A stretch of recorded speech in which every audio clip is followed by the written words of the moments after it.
प्यारे दोस्तों, आज हम आपको एक ऐसी औरत के बारे में बताने वाले हैं जो अमीरों और रईसों के घर जाकर नाच गाना किया करती थी और उनके साथ बदकारी किया करती थी। लेकिन इस औरत की शादी एक नेक मुसाफिर शख्स से हो गई। फिर जो उसने किया उसको जानकर आप एकदम हैरान रह जाएंगे और आपकी आंखों में आंसू आ जाएंगे। तो दोस्तों, आप इस वीडियो को पूरा आखिर तक ज़रूर देखिएगा। दोस्तों, अगर आपको ये वीडियो पसंद आए तो आप इस वीडियो को लाइक ज़रूर करें और इस चैनल को भी सब्सक्राइब कर लें। तो चलिए वीडियो शुरू करते हैं आज का।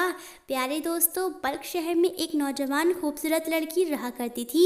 वह बेचारी हालात की मारी थी। जब इसकी उम्र 21 साल हो गई तो इसके वालिदैन अपने रिश्तेदारों के पास इसे छोड़कर हज करने के लिए चले गए।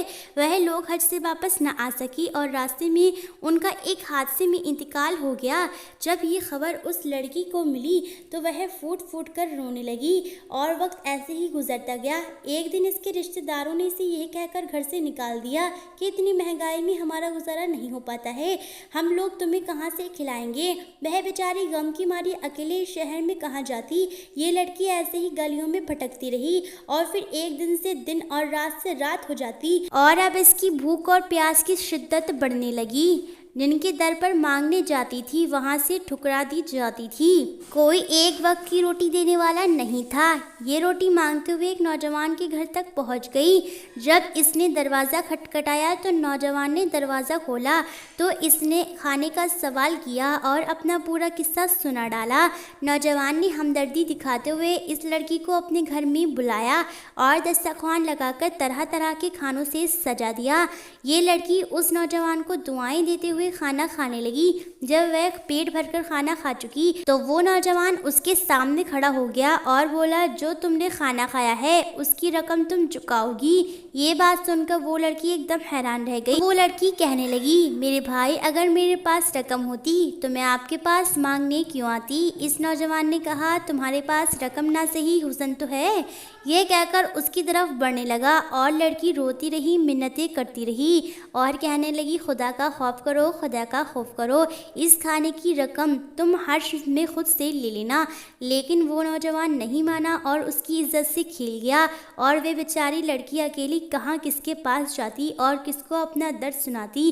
वह लड़की मुर्दा लाश की तरह बल्ख शहर की गलियों में भटकती रही। जो अच्छे लोग होते थे वह उसे रकम और खाना दे देते थे, लेकिन जो बुरे किस्म के लोग होते थे वह उसकी रकम के बदले इसका फ़ायदा उठाते थे और इस बात से वह लड़की बहुत रोया करती थी। और फिर शैतान ने उसको बहकाना भी शुरू कर दिया था। तो फिर क्यों ना तू ऐसे ही जिस्म फरोशी का धंधा शुरू कर दे। तुझे तो ना किसी के दर पर जाना पड़ेगा और ना ही किसी के आगे हाथ फैलाना पड़ेगा।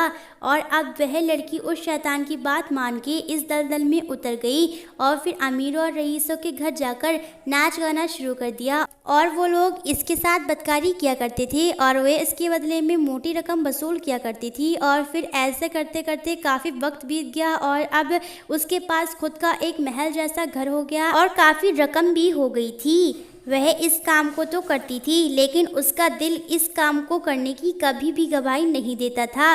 और जब इसके कानों में अजान की आवाज़ जाती तो वह एकदम से डर जाती, लेकिन बाद में फिर शैतान उसको बहका देता था।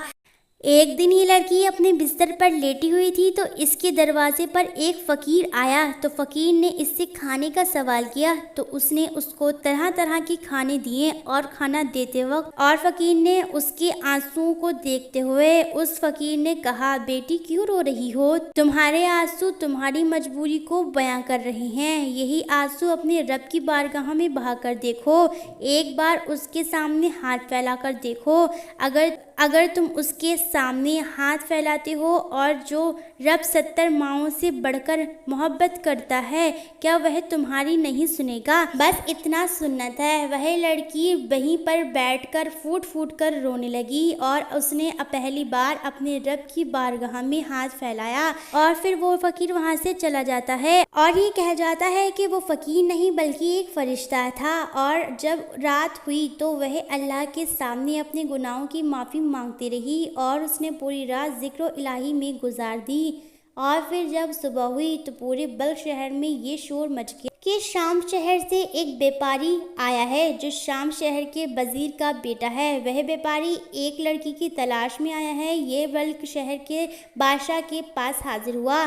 آپ کے راز میں ایک لڑکی ہے جو فلاں جگہ پر رہا کرتی۔ اس کے والدین حج کے سفر کے حادثے میں انتقال کر گئے تھے اور اس حج کے سفر میں اور میرے والد بھی تھے۔ ان لوگوں نے ہماری جان بچاتے ہوئے ہمیں اپنی جان قربان کر دی تھی اور مرتے وقت انہوں نے اپنی لڑکی کے بارے میں بتایا تھا۔ آج ہماری طبیعت تندرست ہوئی تو میں اس لڑکی کو لینے آیا ہوں۔ جب بادشاہ نے اس لڑکی کی تلاش کروائی اور جب اسے ڈھونڈ کر اپنے دربار میں بلایا تو پتہ چلا کہ وہ کوئی اور نہیں بلکہ وہی لڑکی تھی جو مجبوری کی حالت میں جسم فروشی کا کام کرنے لگی تھی اور شام شہر کے وزیر کے بیٹے کے سامنے اپنی حالاتوں کو سب کے سامنے بیان کر دیا اور وہ بولی کہ کل رات میں نے توبہ کر لی اور اب اس دلدل میں میں نہیں اتروں گی۔ اور یہ سنتے ہی بادشاہ کو بہت غصہ آیا اور بادشاہ نے ان لوگوں کو بے حرمی سے قتل کروا دیا جو اس کی مجبوری کا فائدہ اٹھاتے تھے، اور ان سے کہا کہ جب ان سے اپنے گناہوں سے توبہ کر لی ہے اور اب اللہ تعالیٰ نے اسے معاف کر دیا ہے تو ہم کون ہوتے ہیں جو اس سے کچھ کہنے والے۔ وزیر کے بیٹے نے اس لڑکی سے شادی کر لی اور اسے اپنے ساتھ شہر لے گیا۔ دوستو، اس کہانی سے ہمیں یہ سیکھ ملتی ہے چاہے کتنی بھی مجبوری کیوں نہ آ جائیں لیکن ہمیں اپنے اللہ تعالیٰ سے مانگنا چاہیے، وہ ہمیں کبھی بھی رسوا نہیں کرے گا۔ اللہ تعالیٰ سے دعا ہے کہ وہ ہم سب کو اپنی پناہ میں رکھے، آمین ثم آمین۔ دوستو، آج کی ویڈیو میں بس اتنا ہی، ملیں گے بہت جلد آپ سے ایک اور نئی ویڈیو کے ساتھ۔ تب تک کے لیے خدا حافظ۔